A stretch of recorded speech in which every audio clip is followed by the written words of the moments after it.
Hello friends, this is Achal and I welcome you all on Adda247. So as you know, we have already read a lot of root words, right? And as you also know that root words is something that will help you out in building your vocabulary. And so we are here with some more words and the word for today and before that. I want to ask you, you have learned a lot of root words in the previous class, right? And with that you were given some root words over here, which were not the part of the video, but I told you certain more root words through the words only. So did you make those root words into vocabulary as well?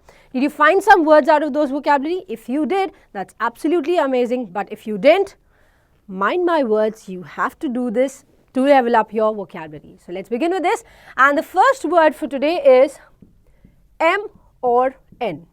When I say M or N, this means into or covering with something or to be a cause to something, right? So M or N, whenever this is written, it says entering, that means into, if you enter somewhere, then cover with, something is totally covered with something, or cause, if something is having a reason to it, if something has happened and that has been the reason to it, it will have the word M or N in it, right? For example, we can use the words like empathy. We can use empower. We generally don't use it as empower. It's not power, it's power, right? Then we say engorge. Then we have embrace. Then we have enthusiasm. Now see, the words that we have here always have M or N with it. Now these words will have some or the other relation with, into, cover with or cause. For example, the first word that we have here is empathy. When I say empathy, now mind my words, there is a difference between sympathy and empathy. Before telling you the meaning of empathy, I would like sympathy. What does this mean? I would like you to answer what sympathy is. See, when we have the word sim, S-Y-M, this means similar, right? But when I say M means cover with, into, if you get into that situation. Sympathy means that you are sympathizing with somebody, you can feel the emotions, so you can sympathize that person. But then when I say empathize or empathy, this means the same incident happened with you and you can be in that person's position and feel what he is feeling. So there's a slight difference between empathy and sympathy. Sympathy is just sympathizing. And empathy means you can actually feel what that person is feeling. Why? Because that has already happened with you. So this is what we mean by empathy. So empathy means the intention to feel like another person. Like another person. That means you can be at his place and understand what he is feeling in that manner. Empower means put into power. If you fill something with power, if you get something into work, that is what we mean by empower. Then we have engorge, that means make larger, make huge. When something is small and then you increase the size of it, that is what we mean by engorge. Then we have embrace. Now see, if I say the mother embraced the child, that means with your two arms, with your two hands, you just take hold of something. So this is what we mean by embrace. As the mother does, the mother embraced, the hug that you give. That is what we mean by embrace. That means hold using one's arms. In short, it is called hugging each other, right? Then we say enthusiasm. This means cause to extreme excitement. If something causes for you to be ecstatically happy, ecstatic, that means what? That means extreme happiness. So if something happens to be ecstatically happy, that gives you extreme happiness, that is what we mean by enthusiasm, right? So I suppose this is clear. What does M and N mean and how are they used in a word? And wherever you get these words, you will be able to understand the meaning of these words now. Now the second word is fer, F-E-R, which means to bear something, to bring something, or to carry something. Bring means getting along. Carry means you are holding something, and bear means to endure something, right? So when I say fur is written somewhere, this will be related to tolerance, this will be related to bringing something and carrying something. For example, we have the word confer, we have the word ferry, we have the word transfer, then we have vociferous, and then we have circumference. Now let's understand what these words actually mean. Why? Because they have fur here. So as I told you, fur or root word is a word that can be used in the beginning, that can be used at the end, and that can be used in the middle of the sentence as well, middle of the word as well. So let's understand the meanings of these root words and see what confer means. Now you can see we have the word con over here. And as I told you, whenever we have con, call or coms written somewhere, this talks about togetherness. This talks about being jointly using something. So when I say confer, this means to bring an honor to something or somebody together. That means a lot of people gather and they give honor to somebody. That is what we mean by confer, right? That as we have conferences, right? So what does conference mean? When a lot of people gather together and they give honor to one specific thing, that is what we mean by confer.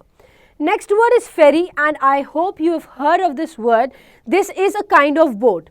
A boat that carries persons.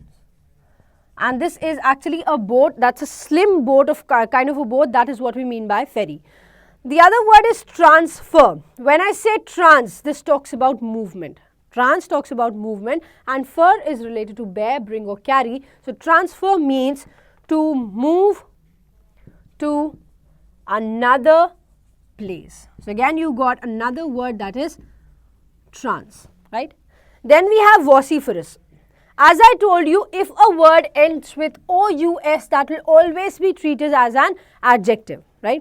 And VOCI, this is related to sound, this is related to voice. When I say vociferous, fur means what? Bring or carry. Voci means voice. OUS is an adjective. So vociferous means something that carries voice in it. Like for example, we have voice notes, we have voice recorders. What do? They carry voice from one device to the other. So vociferous is voice carrying. Then we have the word circumference. See, the word circum, as I already told you, the word circum means around. Circum means in and around. For example, if I say, what is the circumference of this area? That means, what does the area count of? That is what we mean by circumference. So circumference means a carrying around, right? So all in all, wherever fur word is mentioned, you will use it as bearing, as carrying or bringing something together, right?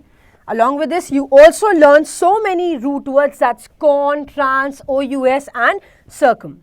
Now the next word related to this is FID, fid. And fid talks about the trust, the belief that you have in somebody. So trust, belief, faith is that what we talk through fid. For example, we have fidelity, we have confide, we have fiduciary, we have infidel, we have perfidious. Perfidious. So fidelity, the first word is fidelity. That means if you have fidelity in somebody, that means you trust that person. So fidelity is something that talks about faithfulness. The next word is confide. Confide means placing trust in someone. When you trust someone, when you believe someone, that is what we mean by confide. Fiduciary, shuri, C-I-A-R-Y, this talks about the official officer. This talks about the officer. And then I say fid. Fid means faith, trust. So when I talk about somebody who can be trusted and that's an officer or that's an official person, then easily you can write what? He's a trustee. He's a trustee. Then we have infidel. Now see, fid means faithfulness, and as you know, wherever we place in, wherever we place I am, like for example we have suitable, and then we have unsuitable, we have appropriate, and then we have inappropriate. So here in, im or un, what does they define? They define the negation of something, when we say no to something, and that is what we define through infidel. When I say fid, this is related to faith, trust, but when I say infidel, this means a person who cannot be trusted. Cannot be trusted. If you cannot trust a person, that is what we give a person to infidel. Infidelity means unfaithfulness, right? Next is perfidious. Perfidious means off-going of someone's trust. Off-going of someone's trust. Now here you can see one is OFF and the other is OF. When we talk about OF, this means what? This means showing possessional relationship. This means showing ownership to something, right? And then if we have OFF, this defines separation, going away of somewhere. So perfidious, this means perfidious. What does this mean? It means off-going of someone's trust. If you're breaking somebody's trust, if that person cannot trust you after you do certain things, that is what we mean by perfidious, right? So, I hope this is clear to you. You understand the meaning of M, N, fur and fid now. And with this, we will move on to the other words as well. And here again, you learned circum and in this word. Now, let's moving on to the next word. We have est, right? We have est or est, and both of them define the feeling related to something, the sensation or the beauty of something. So when I say est or est, A-E-S-T-H or E-S-T-H, this defines what? Feeling, sensation or beauty. For example, we can use the words like aesthetician, we can say aesthetic, we can use synesthesia, then we have paresthesia, then we have synesthesia.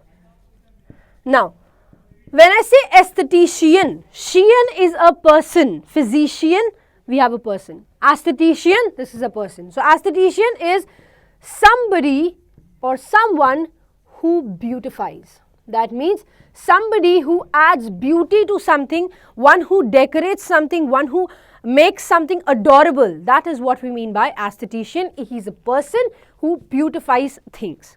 Then we have aesthetic. Aesthetic means pertaining to the sense of beauty. Something related to being beautiful, something related to beauty is what we mean by aesthetic. Next is synesthesia. When I say kind, the kind defines what? It defines the movement, the power of movement, right? Kind defines the power of movement, and when I say synesthesia, this means the sensation of bodily movement. When the body moves and the sensation that we feel is what we mean by synesthesia.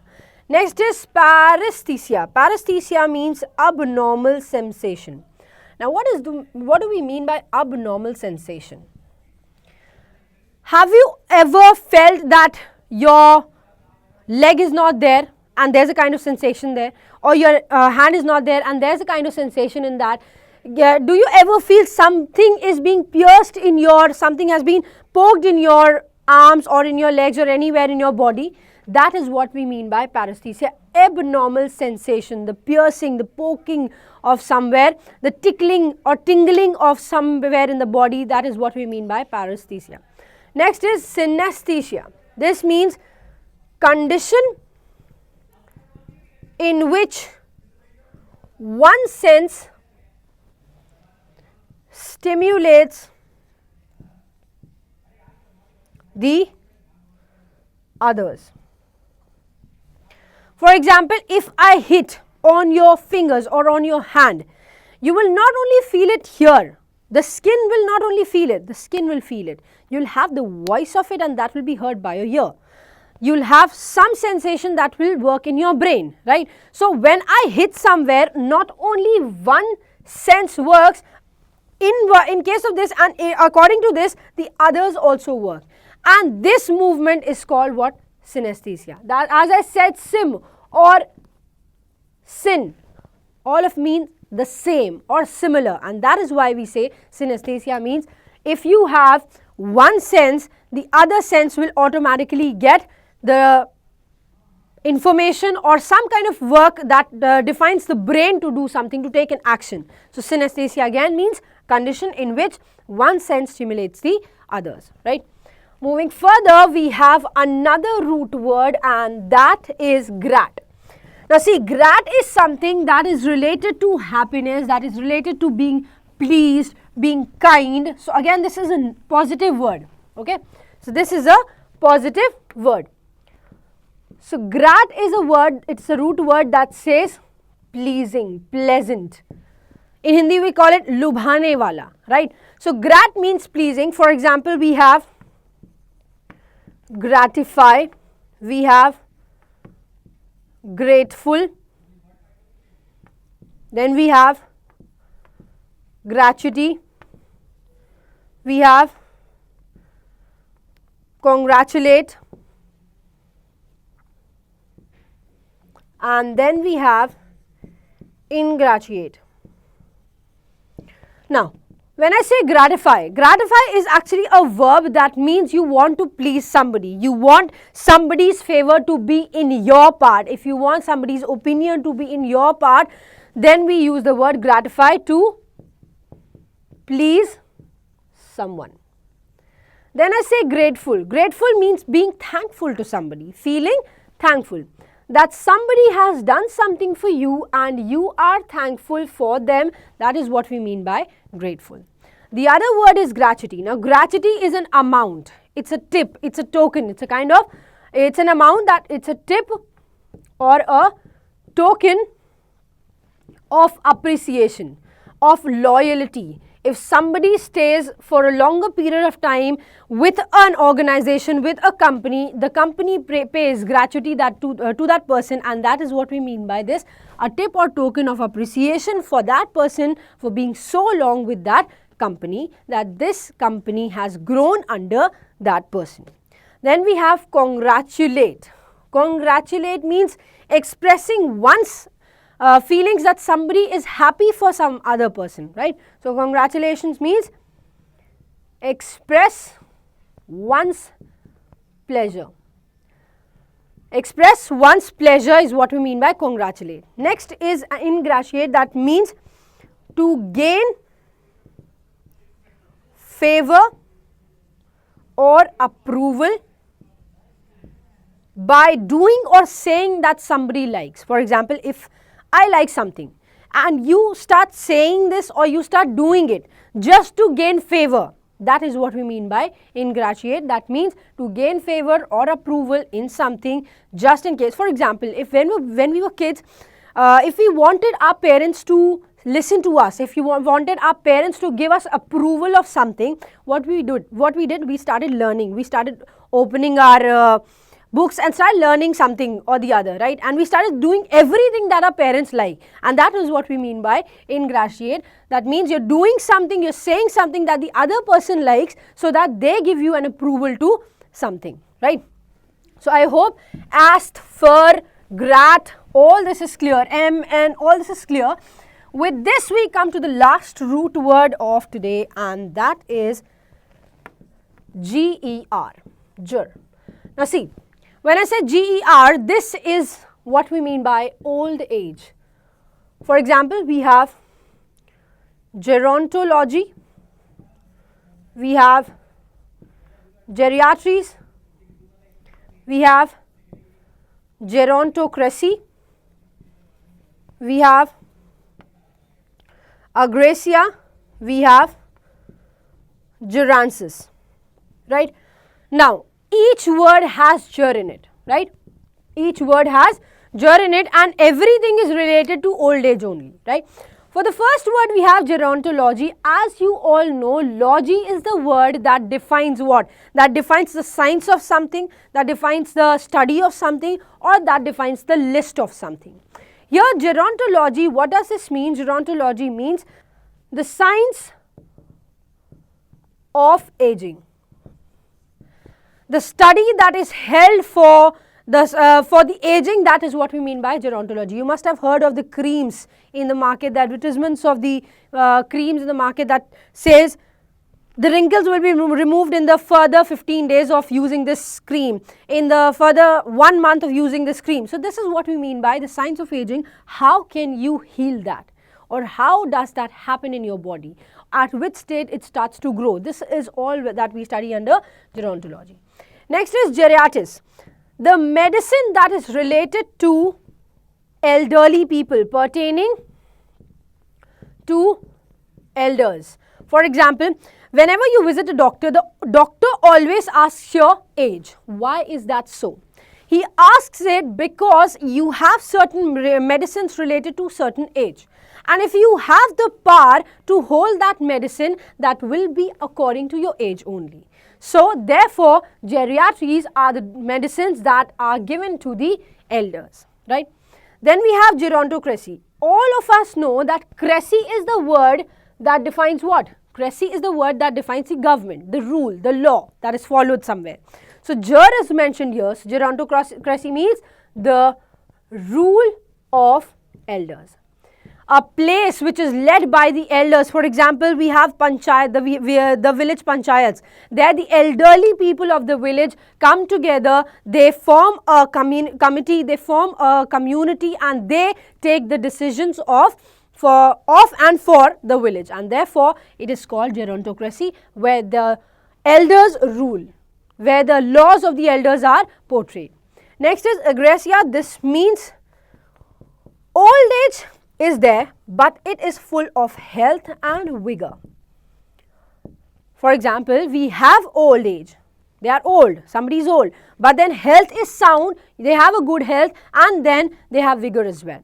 You again have one more word for it and that is eugeria, right. As I told you, EU, this is also related to wellness, kindness, right. The other day I told you about this word EU, right. And then we have genesis, and this means the process of growing old, How are we born, and that particular date when we are born, we keep growing each day, right? We keep growing each day, and then the growing old wala stage comes, and this is what we mean by genesis, and this is what we mean by ger. So I suppose everything is clear, be it M, N, fer, fid, est, ast, ger or grat. Apart from these, you have also learned some more root words, and I want instead of these you to learn these as well, and try making as many root words as you can from these root words as well. So thank you for watching this session. Keep watching Adda247 and thank you guys.